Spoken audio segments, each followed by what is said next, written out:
Oi pessoal, tudo bem com vocês? Sejam bem-vindos de volta ao canal. Para quem não me conhece, o meu nome é Bruno Vilas e hoje eu vou contar mais um caso para você. Se você está chegando agora e ainda não é inscrito no canal, eu já te convido a se inscrever no canal e ativar o sininho para não perder as notificações. Porque assim, todas as vezes que eu publicar um vídeo novo, o YouTube te avisa e você corre aqui para assistir comigo. Eu também te convido a me seguir nas redes sociais, porque por lá eu tô sempre interagindo com vocês e também publicando conteúdos diferentes dos daqui do YouTube. Mas agora vamos pro que interessa e bora pro caso de hoje.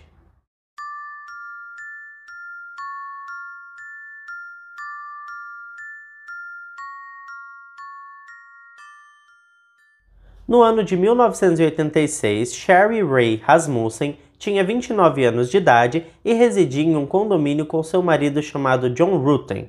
Eles tinham se casado havia 3 meses e estavam muito felizes com o matrimônio. Tudo parecia um conto de fadas para Sherry.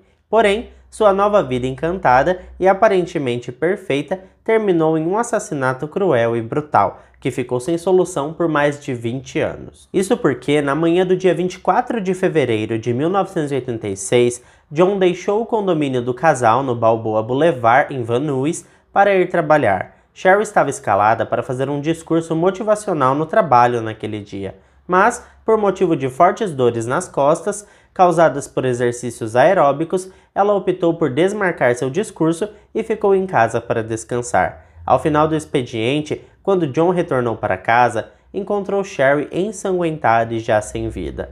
Ela havia sido espancada e também tinha levado vários tiros no peito. Os peritos notaram também que Sherry tinha várias lacerações no corpo e uma marca de mordida bastante distinta na parte interna do antebraço esquerdo. Os investigadores se concentraram na grande possibilidade do crime ter sido um roubo. Eles chegaram a essa hipótese porque o carro de Sherry havia sido roubado naquela mesma noite. O BMW prata dela foi encontrado posteriormente a 3 quilômetros da casa do casal, 10 dias após o assassinato.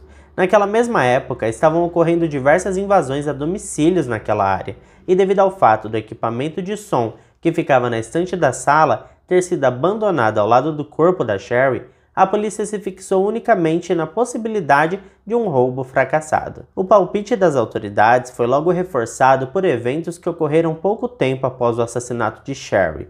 Poucos dias após o homicídio, 2 homens roubaram uma mulher que andava na rua. Poucos meses após o assassinato, outros assaltantes mantiveram outra mulher inocente sob a mira de uma arma, depois que ela entrou em sua residência no exato momento em que eles assaltavam a casa. A casa dela ficava a apenas alguns quarteirões da casa da Sherry. Os homens foram descritos pelas testemunhas como sendo de aparência latina e com altura de 1,60 m e o outro de 1,80 m aproximadamente. Esses 2 foram classificados como sendo os principais suspeitos da morte de Sherry. No entanto, eles nunca foram encontrados. Além do carro, o único outro objeto retirado da residência do novo casal deveria ter chamado a atenção do investigador. Afinal de contas, era um objeto sem qualquer valor monetário e causaria estranheza o fato de ter sido subtraído. Esse objeto era a certidão de casamento do casal. Outro fato que também contrariava a teoria do roubo aleatório foram as marcas de mordidas profundas deixadas pelo agressor no braço da Sherry. Passaram-se vários meses sem que o caso da Sherry saísse desse impasse.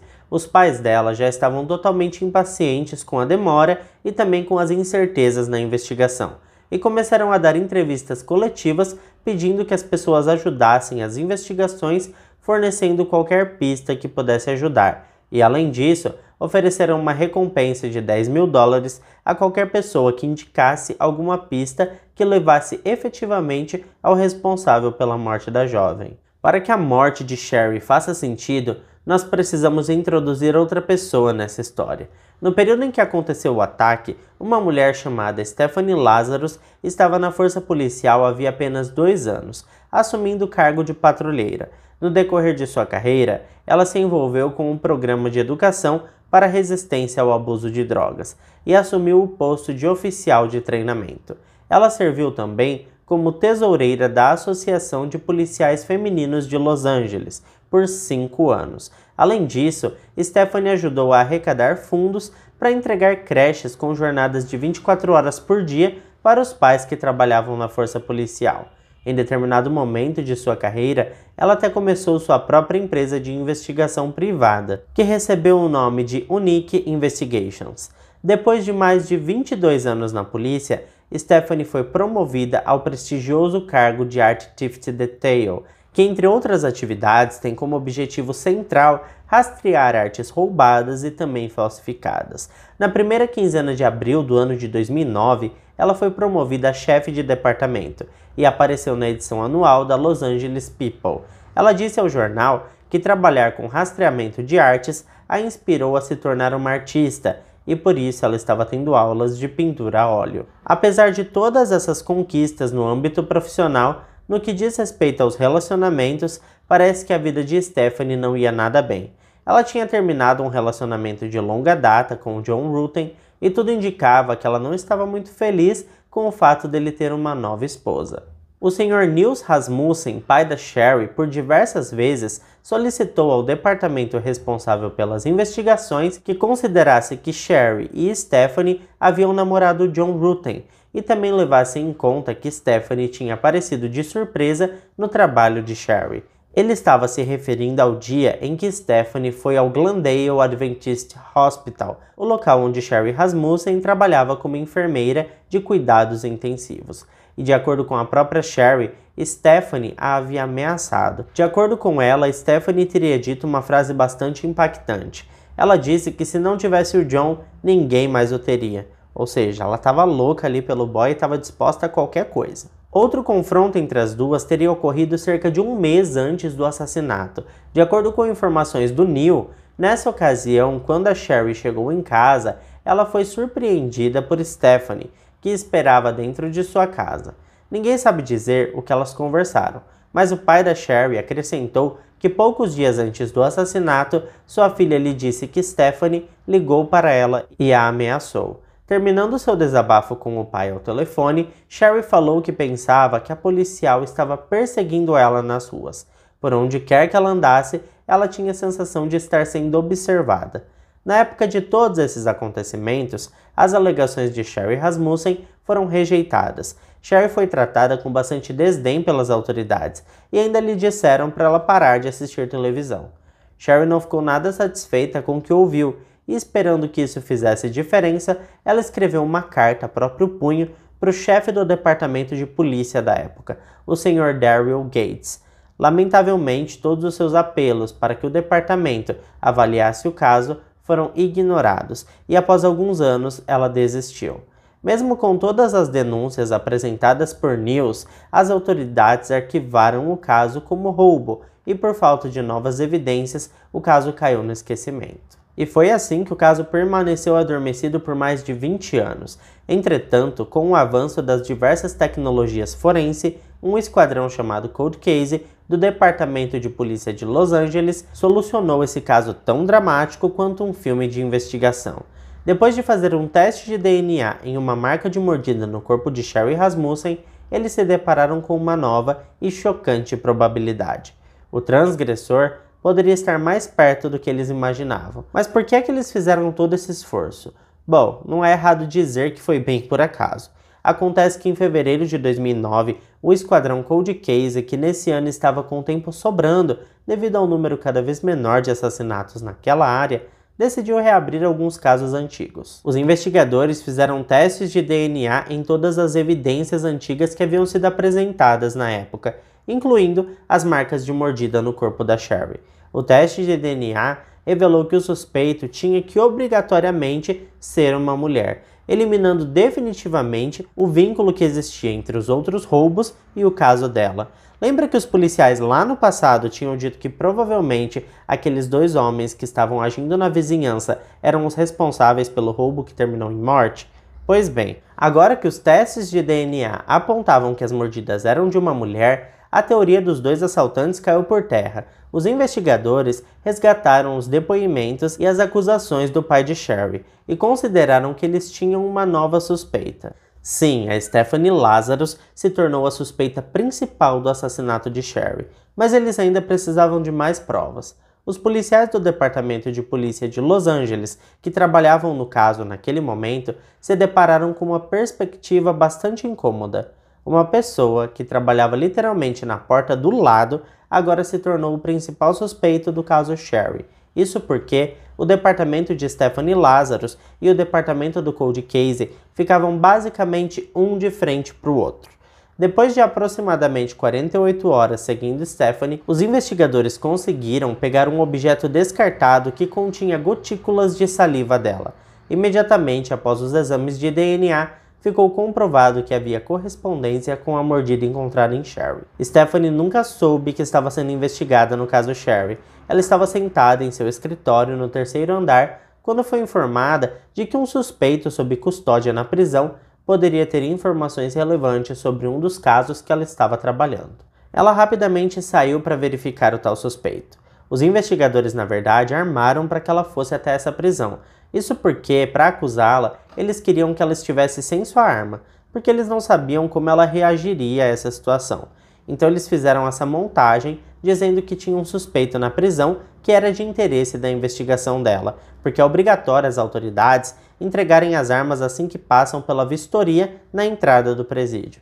Eles sabiam que ela entregaria sua arma sem questionar e nem desconfiar de nada do que estava acontecendo. Ela ingenuamente entregou sua arma e em seguida foi conduzida para a sala de interrogatórios. Após conversar um pouco com os investigadores, ela foi presa.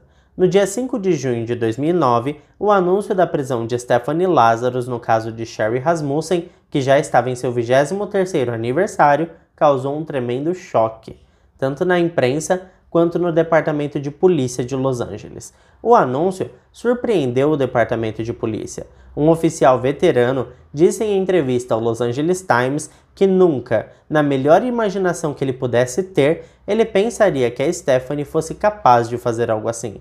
Eles eram amigos de bar e estavam sempre juntos, bebiam e também trabalhavam juntos. Ela era uma pessoa carismática e pacífica, nas palavras dele.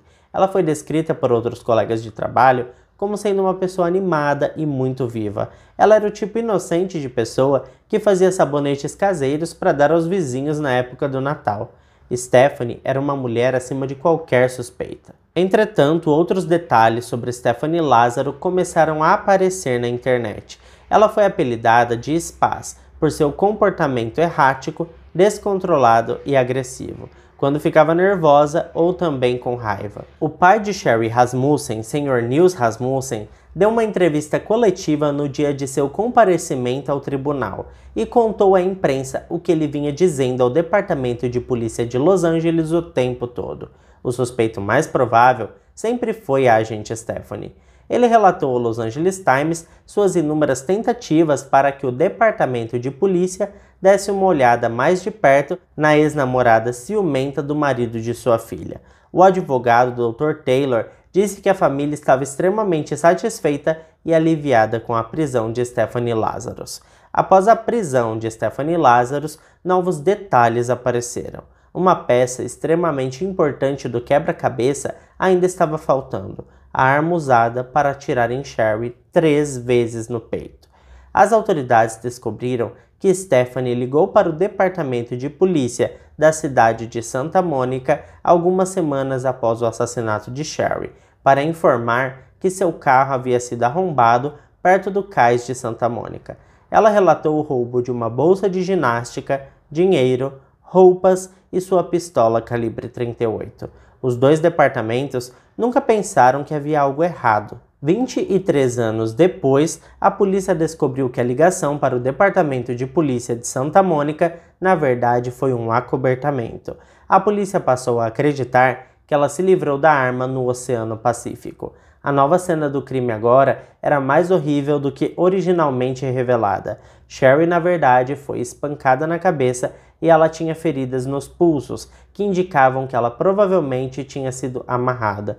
Um cobertor estava caído no chão próximo ao corpo e tinha buracos de bala nele. Ficou claro que a assassina o usou para abafar os tiros. Outra descoberta veio à tona e surpreendeu bastante a comunidade em geral. O assassinato de Sherry poderia ter sido evitado se uma empregada que estava trabalhando em um apartamento próximo naquele momento e que ouviu os gritos tivesse chamado a polícia, mas infelizmente ela não fez isso. Em 9 de junho de 2009, Stephanie se viu do lado errado da justiça. Ela apareceu no tribunal com um macacão laranja, bastante angustiada, com os olhos bem abertos e uma cara bem assustada.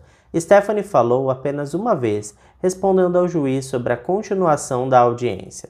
No dia 9 de março de 2012, Stephanie Lazarus foi considerada culpada de assassinato em primeiro grau. Durante o testemunho ouvido antes da sentença, John Rutten disse que o fato da morte da Sherry ter ocorrido porque ela o conheceu e se casou com ele o deixava atônito e fazia ele se sentir culpado. No dia 11 de maio, o cálculo da pena foi concluído e Stephanie Lazarus foi condenada a 27 anos de prisão, com um sistema de progressão de pena. Ela terá direito de tentar a liberdade condicional após cumprir 22 anos da pena, ou seja, em 2034. E agora eu quero saber o que vocês acharam sobre esse caso. Quem é mais antigo aqui no canal sabe que eu já gravei esse caso anteriormente, mas como eu já disse nos meus stories no Instagram, e acho que eu fiz até um vídeo falando sobre isso, eu tô regravando alguns casos antigos que são bem interessantes, mas que a qualidade do áudio e da imagem eram péssimas. Graças a Deus a gente vai evoluindo com o tempo, né, gente? E hoje o canal tá bem melhor. Bom, eu agradeço quem ficou comigo até aqui e eu peço gentilmente para que você deixe o seu like, que me motiva muito a continuar trazendo esse tipo de conteúdo aqui para você. Esse foi o caso de hoje, eu fico por aqui e até o próximo vídeo.